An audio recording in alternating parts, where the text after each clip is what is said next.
नवेम्बर 2 रु पंचक कार्तिक पंचकरे पुरी श्रीमंदिर हेब लक्षाधिक भक्तों भिड़ भक्त श्रद्धालुओं भिड़ को दृष्टि रखी श्रृंखलित दर्शन पर प्रस्तुति आरंभ कर श्रीमंदिर प्रशासन एने श्रीमंदिर कार्यालय पुरी जिलापाल अध्यक्षतार प्रस्तुति बैठक अनुष्ठित होईछि।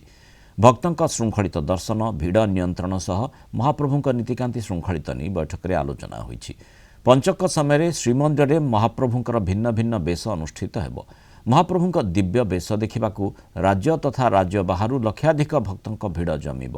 भक्त मैंने किपरि शांति श्रृंखलार सह दर्शन कर भल अनुभूति नहीं फेरिबे से नहीं श्रीमंदिर प्रशासन और जिला प्रशासन पक्षर प्रस्तुति करा जाउछि।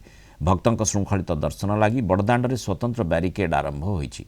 भक्तों पानीय जल फैन एवं सूचना केन्द्र व्यापक व्यवस्था करा जिबा नै बैठक में आलोचना होइथिला।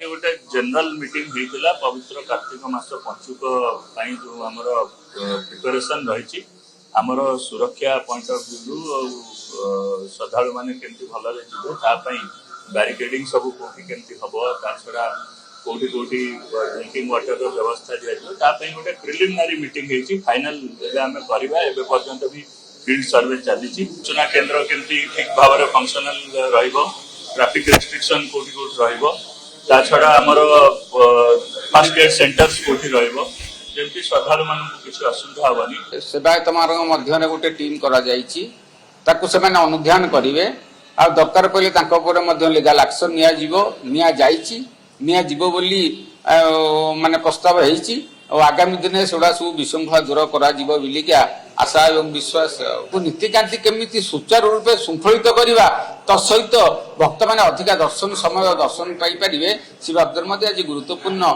आलोचना करागला।